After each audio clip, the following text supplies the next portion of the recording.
What up, people? My name is Fudzy, and welcome to Nightcall. This is a game I found on the Xbox Game Pass, and I thought I should record it. It looks pretty interesting. What I saw from the trailer is you're a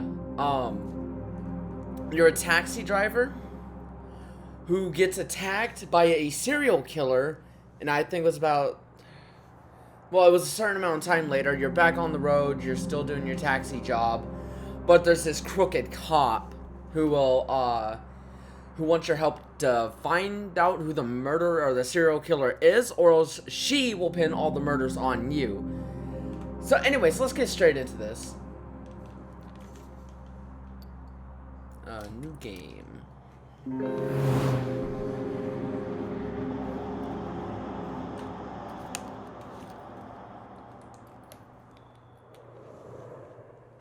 Choose the investigation. Oh.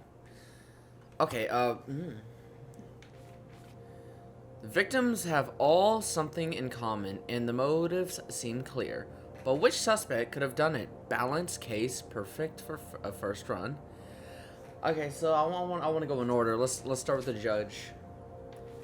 Choose the difficulty mode. Money will be easy to get by. The investigation will be easier. Every action will take less time for a chiller experience. The way Nightcall was designed. Well, let's play the way it was designed. Alright, let's do this. I can't wait.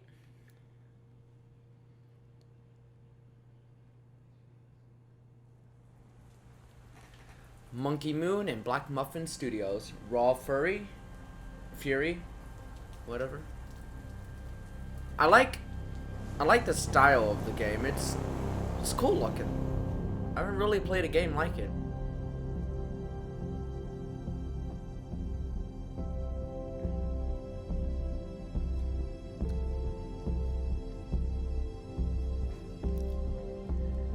$11.78.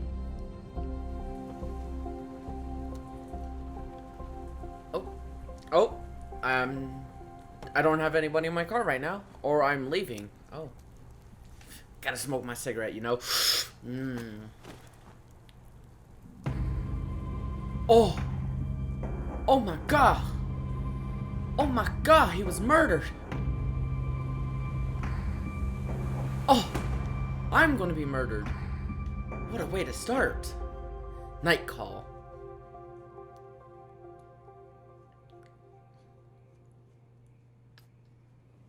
Doctor.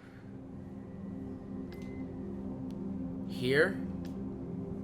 Sir, can't hear me, or do I need to speak up? Yeah, speak up. Is this okay with you? Is my voice loud enough? Louder. Yeah, it's fine. She takes a deep breath. Sir, you just spent 2 weeks in a coma. Ooh. The world bounces around your head. You need a moment to understand its meaning. Coma? The word scratches along your throat. Yes, you're the victim of an assault. Oh, the word resonates in your head. Victim. You are aware a serial killer is currently on the loose in Paris. No, I wasn't aware of that. You feel the contents of your stomach crawling up your throat. Oh god. The judge, as the police call the killer, assaulted you. The bullet touched your liver, and in most circumstances, it would have been fatal. Oh, but in this circumstance, I was lucky. We choose to put you in an induced... Her voice becomes more distant, whatever, fades. You taste bile at the back of your mouth. Your head is burning. You hear a whistle in one ear. Oh. Don't actually let me hear that. That'd be creepy. Your fingers move to your wound. Underneath your bandages, you can feel hard skin. It is incredibly painful. I'm sorry? Did they catch the judge? Nah, homie, they didn't do anything. What about my what happened to my passenger? Was that my passenger who got killed? He was dead before you even got out of your cab. Oh, damn. The doctor is silent for a second. A very awkward second. She hesitates. The police would like to see you as soon as possible to ask you some questions. Oh, okay. After all, you're only the one who survived the judge. Me, a taxi driver, has survived the judge. Damn. I will be right back.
Shift, I have returned. Okay, noise in the hallway attracts your attention. You try to turn your head, to no avail. You need to rest. She leaves the room. Her voice resonates in the hallway. I don't care. He's the only witness. He's... Another female voice joins in. Oh, sorry. A strong authorization. Or whatever. I have never seen that word in my life. Just want to say that, you know. You can't clearly make up what she's saying. A strange feeling washes over you. It's not pain, not fatigue. Some odd combination of the two. Before being in this hospital room, you never realized the anger was made up of a combination of pain and exhaustion. Anger. A feeling you know all too well. ... Days go by, and a month later... What happened a month later? Night 1. Okay. Oh, is this the map? This is a big map, man. Well, look. I've got a bit of a problem. A real problem, that is. You have a pounding headache. It's your first night behind the wheel since the attack. Are you listening to me? You catch your boss eye in the rearview mirror. Yeah. He stares at you for a second. Or two, without speaking. Sometimes I wonder what goes on inside your head. You always seem so far away. Sorry. I just want things to get back to normal. To clear my head. To stop thinking about it all. He's watching you closely, trying to make out what's going on in your head. You know, I'm worried about you, don't you? I know. You're like a son to me, you know? I know. And you know, he's about to tell you the story of his taxi fleet again. When my father died and left me the store, I could have sold it. I could have retired, gone back to the old country. Let him go on. But I decided to start a cab fleet with the money he left me to hire the guys from the neighborhood. And that's why I've got 45 guys like you working for me 45 while. His hands flutter in the air. Though, none of them are any match for you. He smiles. His voice suddenly takes on a serious note. Do you want me to go over everything again? He points to the equipment on the dashboard, the meter, the GPS. You haven't been in a taxi for weeks. Maybe you do need a little refresher. I don't know this Sam zombie. Who are you? Yeah, good idea. Right then. Well, first the map. You spot potential customers and try to guess where they'll be going. I gotta guess where they're going. Then you decide. When a customer orders a taxi, if there's no one else around, you have to go pick them up. Cool. He shrugs. That's the way it goes. It's business. No problem. The other fares. You look at the map and decide whether or not you want to take them. And then you drive. He flashes a quick, mechanical smile. Or, yes, mechanical. You know it well. When he talks about work, he talks about work. That's all. When your shift is over, we do the numbers and his voice trails off as if searching for the right words. And that's all. It's pretty simple. There's no reason why you can't do it. Alright, no overtime. We're in France here. And there are rules, regulations. You might not see it that way, but no one likes having a driver who hasn't slept for 24 hours. He looks away. Something's been bothering him since he got into the cab. Anyhow, you know the ropes. You get it. I know you're going to do a good job. What's the matter? Your boss keeps quiet for a while as if he's hesitant to speak. And then? I don't think it's a good idea. You shouldn't be driving. No, fuck you. I'll do what I want. The murderer is still out there, and we think he's going to come back for you. Maybe. Your boss pulls himself up a little straighter. You can sense he's trying to control himself, trying not to get upset. Maybe he'd been told to go easy on you. You hold your gaze, then turns away. You know, I can put you on the day shift or send you out to the suburbs, away from it all. You shake your head no. Don't worry about it. Anyway, I'll let you get back to work. Every minute spent in your taxi is a minute lost. He gives you a smile, half ironic, half serious. You can count on me. He scratches at an invisible stain on the armrest. Yeah, I know. That's the problem. Oh, okay. He smiles. He vanished! Your boss opens the door and exits the cab. You watch him cross the street and enter the fleet garage. A couple of colleagues are miling about. Taxis are coming and going. They all ignore you, consciously or unconsciously. You are branded. You sit there a moment, then turn the key in the ignition. The hum of the engine sends a tingle down your spine. It's impossible to describe how you miss that feeling. It's back to the night shift, back to life. Despite the attack. Despite it all. Nice.